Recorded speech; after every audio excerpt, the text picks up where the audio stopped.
Il s'agit aujourd'hui de numériser ce motif en prévision de sa réalisation en broderie. Le motif a déjà été réalisé une fois. On en voudrait une réalisation éventuellement de meilleure qualité et de toute façon différemment interprétée. On ne passe pas d'une image à une broderie directement. L'image a ses impératifs, la broderie a les siens, ils sont différents. Cette image, on le voit là, mesure 206 mm par 114 et même un peu moins. Elle rentrera à minima dans un cadre de 20 cm par 170 par 17 ou d'autres valeurs. En tout cas, elle est de taille correcte pour être numérisée. Trop petite, effectivement, en broderie, cela donnerait des points minuscules et des superpositions absolument insupportables, inesthétiques et surtout techniquement impossibles. Alors, je propose pour travailler sur cette image de la vectoriser automatiquement, d'en faire une numérisation automatique en utilisant les seuils de luminosité. En standard, le seuil est à 0,45 environ, ce qui pour notre image insuffisamment contrastée est insuffisant. Donc je monte jusqu'à n'avoir plus que des zones noires. En même temps, j'ai modifié les paramètres standards. Je ne veux pas que reste des mouchetures, des toutes petites zones inutiles dans ma vectorisation. J'adoucis les coins pour avoir des formes bien rondes. C'est d'ailleurs la logique de ce logo. Et j'optimise. En standard, il est à 0,2 et je double la valeur, au moins, de façon à limiter le nombre de nœuds issus de la vectorisation. J'applique. Une fois que j'ai appliqué, je vois que j'ai deux objets dans mon calque. L'image et le chemin issu de la vectorisation qui est superposé. Donc, je vais sortir l'image, voilà, pour ne garder que la vectorisation, mais je garde l'image comme référence à côté néanmoins. Ce chemin-là, c'est un ensemble de points et de formes qui sont disjointes. Pour la broderie machine, on a impérativement besoin d'un chemin par forme. Donc le premier travail, c'est toujours de séparer. Moyennant quoi j'obtiens un nombre important de chemins. J'ai 49 objets. Alors, je n'ai pas dit, mais je vais le dire maintenant, que les petites lettres qui étaient là, celles qu'on voit dans le dessin original, sont trop petites pour les envisager en broderie. Ce serait trop compliqué. On dispose dans Inkstitch de polices toutes faites qui vont parfaitement faire ce travail. Donc, une fois que j'ai séparé, on ne voit plus ce texte. Néanmoins, on peut toujours le sélectionner en encadrant la zone où il se trouvait. Donc, tous ces chemins-là, on n'en a pas besoin. Je les supprime. On imagine, en voyant le haut là, que l'intérieur a disparu. Alors, on va se mettre en affichage contour. Et on se rend compte qu'il y a d'autres chemins dessous. Il est intéressant cet affichage contour parce qu'il nous permet de contrôler des tas d'éléments dans notre réalisation. À ne pas oublier donc. Là, je propose qu'on ne travaille pour l'instant que sur ce chemin-là. C'est ce chemin-là qu'on va devoir faire en deux couleurs, auquel il va falloir ajouter un contour, un joli contour en bas, et pour lequel on va mettre notre lettrage Inkstitch. Donc ce chemin, je voudrais bien le repérer dans la liste, c'est celui-ci.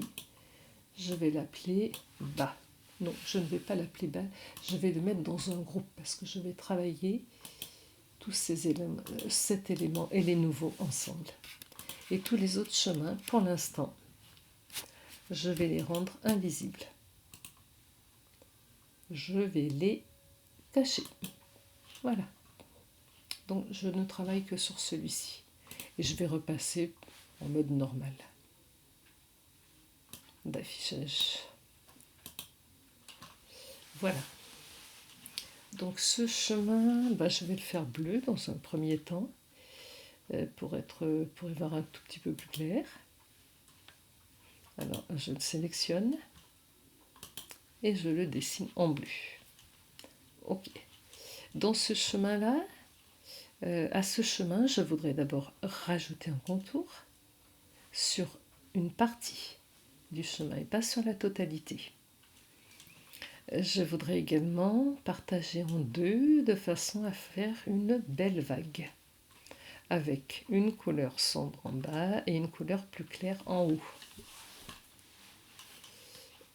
Cette forme de départ, elle est pratique et je vais la conserver précieusement en la dupliquant ou en la copiant et en la collant. Vous verrez que dupliquer colle exactement sur le même emplacement. Voilà, donc je la garde à côté. Je la garde à côté et je vais même déjà commencer à travailler dessus. Voilà. Je voudrais obtenir pour la suite uniquement cette partie-là pour pouvoir lui mettre son contour jaune. Donc déjà je vais enlever le fond et je vais mettre un contour jaune. Voilà. Bon, ce contour, ok, il est bien, mais je ne veux qu'un contour en bas, je ne veux pas le haut. Alors, tout bêtement, je prends mes points et je les supprime.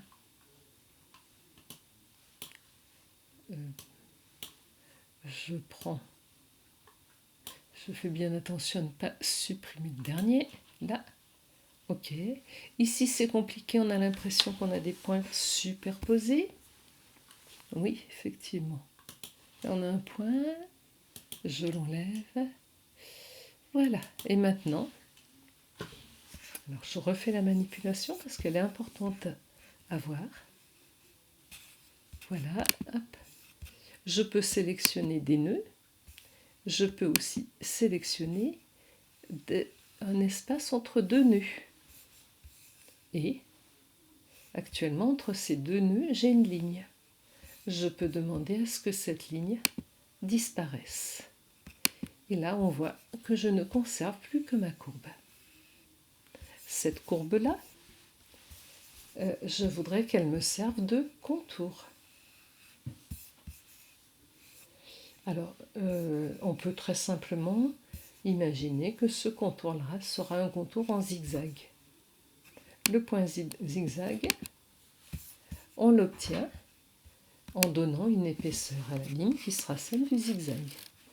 Je vais faire un zigzag de 3 mm. Et pour m'assurer que ça fonctionne bien, je vais tout de suite, sur ce chemin-là, faire une simulation.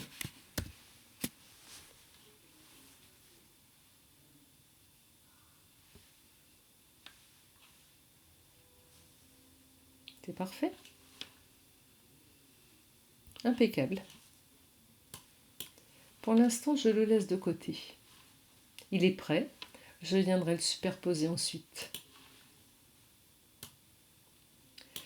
Alors, je voudrais traiter cette partie-là en la partageant en deux, avec une partie basse et une partie haute. Une partie basse sombre et une partie haute claire.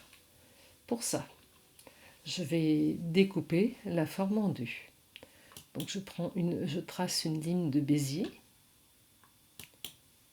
Voilà. Hop, imaginons... Allez, je ne vais pas faire la même. Voilà, on va imaginer une espèce de vague. Voilà. Et cette vague-là, j'aimerais la conserver pour orienter ensuite les points. Donc cette vague, je vais la copier et la coller. Copier, coller. Voilà. Celle-ci, je la laisse de côté pour l'instant. J'ai donc là-haut, allons-y. Ici, ce groupe, c'est dans un groupe, j'ai juste un chemin. Je voudrais bien qu'il soit plutôt par là. Alors, hop, on déplace les chemins à la souris. Voilà. Donc, dans ce groupe-là, j'ai ce grand chemin, et puis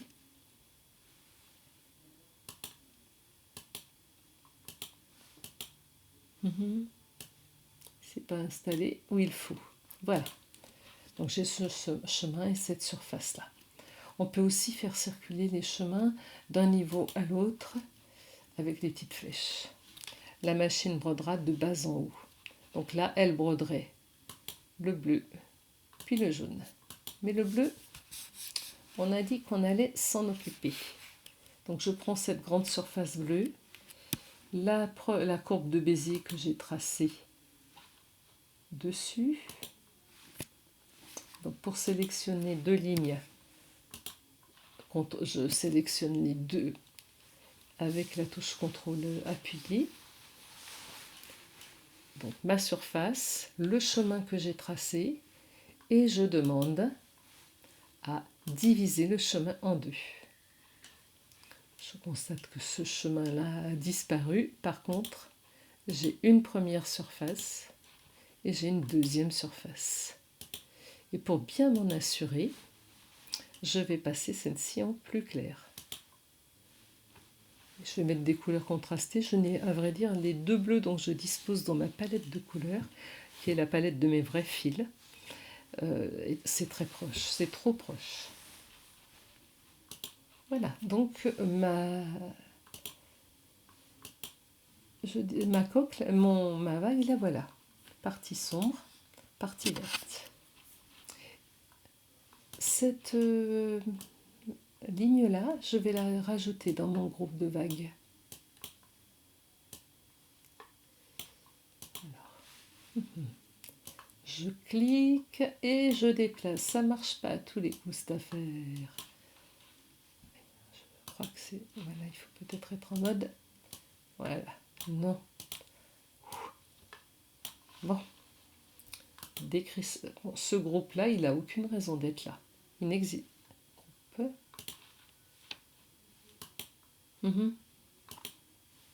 Ce groupe, c'est rien du tout. Voilà. Alors, cette ligne, est-ce qu'elle veut bien redescendre? Non? Bon. Allez, je dégroupe. Et j'intègre ma ligne. Je regroupe. Voilà. Cette ligne-là, je vais venir la superposer. Là, pas facile de superposer. Exactement. Alors, l'aimantation. Hop. Je demande à aimanter. Et bien souvent, ni à la grille, ni au guide, ni au bord de page, par contre, au nœud et au chemin. Et alors là, on va constater que maintenant, quand je déplace cette ligne, cette ligne, hop, elle vient se poser. Elle est comme attirée. Elle est aimantée. Et c'est bien pratique. C'est bien pratique quand ça se passe parfaitement. Voilà. Alors, je voudrais utiliser cette ligne comme guide pour la broderie de ces deux parties-là. J'ai mis tout ça dans le même groupe parce que c'est un impératif. Quand on fait de la broderie, du remplissage guidé, on doit retrouver dans le même groupe les surfaces et la ligne guide. Ça, je vais pouvoir même le placer dessus maintenant. Hop, voilà. Donc, ce guide-là va guider le tracé de ces deux surfaces-là. Mais pour pouvoir guider, il faut que je la déclare comme ligne guide. Donc, je la déclare tout de suite, cette ligne-là, dans Édition, comme une ligne guide. Donc, il travaille. Voilà, elle prend un petit symbole. Et mes deux chemins-là, je vais pouvoir les paramétrer.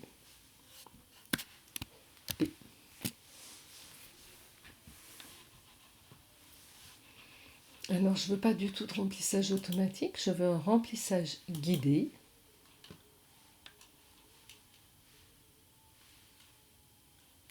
Je ne veux pas de sous-couche. Je voudrais que ce soit assez lâche parce que je vais broder des lettres par-dessus sans évider et j'ai intérêt à ne pas avoir une sous-couche trop remplie. Je vais même agrandir l'espace entre les rangées pour que ce soit plus fluide. Je vais monter à 0,35. Et là, logiquement, je vais enlever le chemin du dessous. Un peu de calcul pour la machine. Et comme il y a trop de calcul, on se retrouve... Ah non, voilà. Voilà. Sympa, non?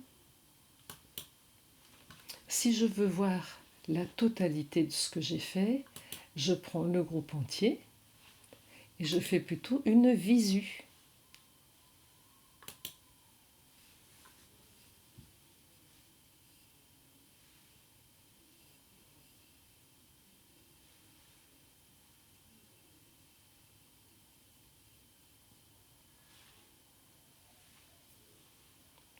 Alors on voit sur l'écran qu'on aura la possibilité de faire apparaître des points d'aiguille. C'est une option intéressante qui permet d'avoir une meilleure idée du rendu. On peut bien sûr demander un rendu réaliste. L'inconvénient du rendu réaliste, c'est qu'il est très long à calculer. Celui-là est déjà assez correct. Donc le premier bleu, le deuxième,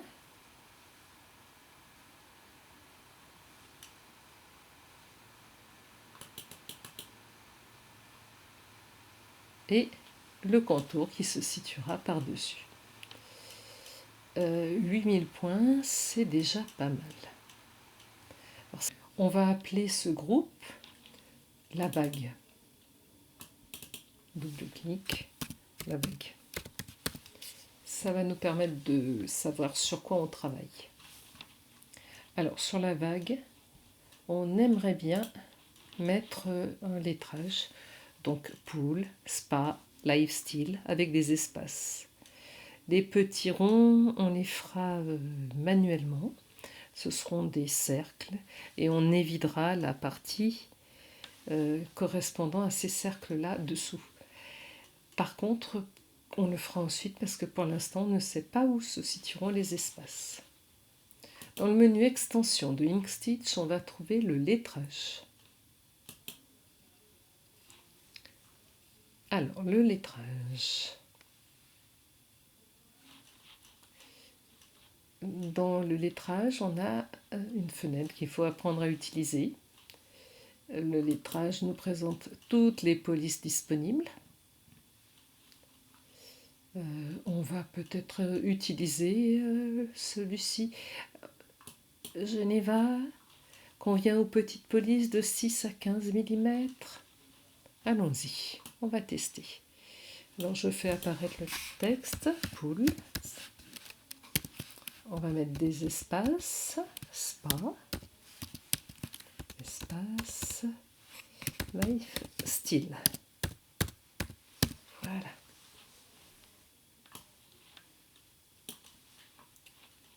Si on est un tout petit peu patient, on a une visualisation de ce qu'on a fait.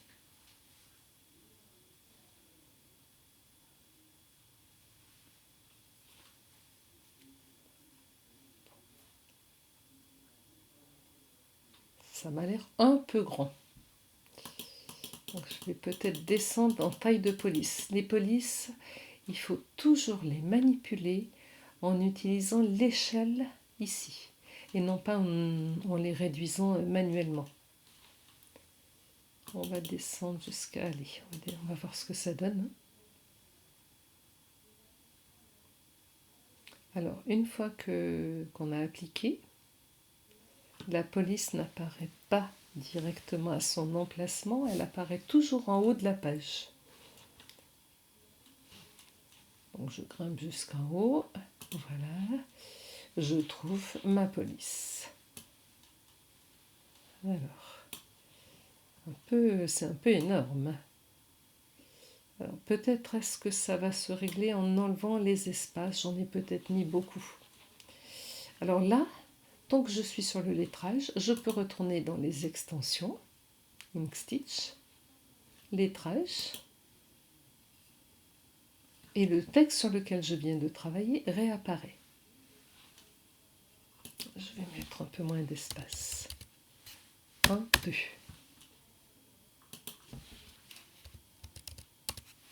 1, 2. Et je vais peut-être descendre un peu la taille. Alors, les limites sont à respecter. Là, on me permet d'aller plus bas. Quelquefois, on indique bien que la taille est variable de 80 à 200% par exemple.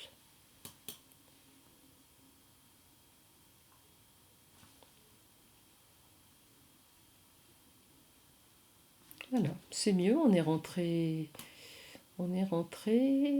juste bien. Alors, qu'est-ce qu'il faut remarquer? Je veux écrire en blanc. Alors, déjà, on va aller regarder de tout près ce que sont ces choses-là. Alors ça, ce sont des choses que tu n'as peut-être pas encore l'habitude de manipuler. C'est le codage des colonnes satin. Donc on ne va surtout pas y toucher. On se rend compte qu'il y a des contours et qu'il n'y a surtout pas de fond. Donc, sur ce lettrage-là, si je veux du blanc, il me suffira de mettre contour blanc. Évidemment, c'est le contour et pas de fond. Voilà. Si je mets un fond, ça ne se brodera jamais. Voilà, on va peut-être passer aux petites boules rouges qui séparaient. Et puis on va rapidement évider. Donc on sort, je trace. Alors là j'ai un truc qui me gêne. Je supprime ce chemin. C'est mon aimantation là. Voilà.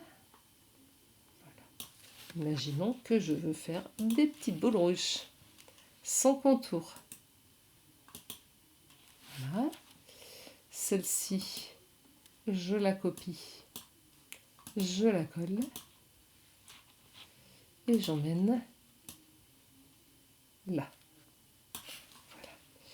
On va, pour tout bien maîtriser, on va tout de suite évider. Alors, je vais m'occuper de celle-ci. Il faut que j'évite cette partie, puis celle-là, et que je garde la boule. Donc, j'ai la boule 1, la boule 2. La boule 1, je vais la dupliquer.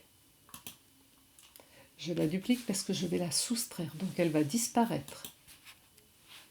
Voilà. Je dois la soustraire de 2 formes. Donc je la duplique 2 fois. 1, 2. Alors je vais déjà travailler avec cette forme-là. Et je soustrais de cette forme avec la touche CTRL.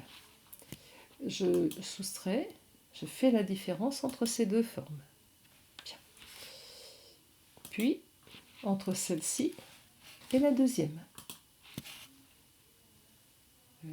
Hop, chemin, différence. Voilà. Je vais vérifier que les choses ont bien fonctionné. Hop, c'est parfait. CTRL Z, je reviens en arrière. Voilà, donc là j'ai ma deuxième boule. Cette boule-là, il faut que je la soustrais aux 2 formes. Je peux peut-être me passer de la soustraire à celle-ci. Donc je ne vais la dupliquer qu'une fois. Je la duplique. Puis je prends le verre, la boule, et je fais ma différence. Voilà. Alors, pour me retrouver bien au clair, dans la vague, j'ai les 2 parties. J'ai également le contour là. pour être bien au clair, je peux prendre mes deux boules et les mettre dans le même groupe. Hein, c'est pas mis. On voit bien que c'est pas dans le groupe puisque là elles se sont mises, elles se sont mises à un niveau différent. Faut vraiment, pas toujours facile. Hein. Bon, alors le lettrage, je viendrai. Le lettrage, il peut à la limite rester dehors. Mais ça, j'aurais bien aimé que ça fasse partie de l'ensemble. Ça résiste quelquefois au déplacement. Ça ne veut pas se placer. Je vais déjà bien le repérer par le nom. Boule. Boule 1, boule 1 et boule 2. Voilà. Donc je vais prendre tout ça, tout ce que j'ai fait là, les boules, la vague, le lettrage, et je vais faire une simulation. Je visualise simulateur, aperçu réaliste.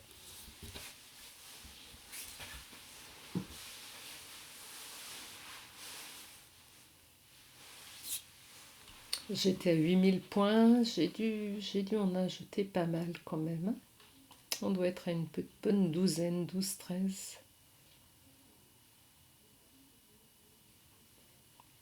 C'est important ce compteur de points. Certaines machines ne supportent pas qu'on dépasse les 100 ou 200 000 points, selon le cas. 18 000, énorme. Oui, alors on va peut-être... oui, là c'est trop dense. Je n'ai pas du tout paramétré mes boules. Et là, mon paramétrage de base a disparu.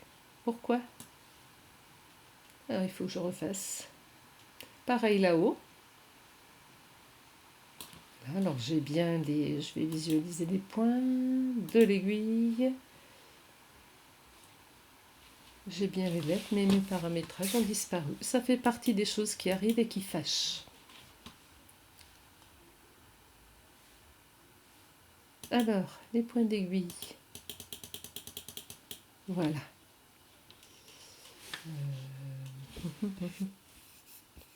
Donc on a bien nos caractères. Le contraste n'est pas très fort. Je ne vais pas passer en réaliste, c'est trop long à afficher, mais ça a fonctionné. Par contre, mes paramétrages ont disparu. Alors, on va rapidement retourner. Et ils ont disparu, voilà pourquoi. Ils ont disparu parce que j'ai soustrait des parties à chacune des deux. Et quand on remodèle une forme, notamment avec des opérations logiques comme ça, les paramétrages disparaissent. Si j'arrivais dans le même temps, oui, chouette. Voilà, j'ai mes boules.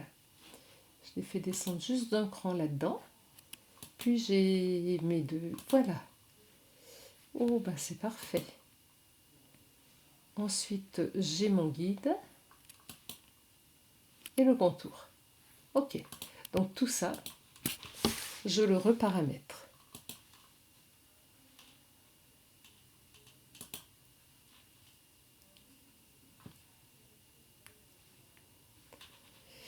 Alors, j'avais dit que je ne mettais pas de sous-couche. J'avais dit que je voulais un remplissage guidé, un espacement entre les lignes pas trop serré, et je ne veux pas de chemin de dessous. Voilà, et logiquement, voilà, les choses se sont rétablies. On voit que là, j'ai pas eu non plus de sous-couche. Et cerise sur le gâteau, les boules rouges sont aussi en remplissage guidé. Donc j'ai fini pour toute cette partie. Alors, comme j'ai du mal à faire rentrer le... Est-ce qu'il va vouloir cette fois-ci? Non. Le lettrage dans la vague, ça ne veut pas. Donc j'ai aussi une autre technique, hein. Je vais pas me battre avec la machine. Je prends ces deux boîtes et je les groupe dans une nouvelle boîte. Voilà. Donc j'ai le groupe lettrage. Il nous a mis tout en bas ce qui n'est pas mal d'ailleurs. Donc j'ai le groupe lettrage et le groupe la vague, et ça je vais appeler et le bas. Voilà, j'ai fini le bas.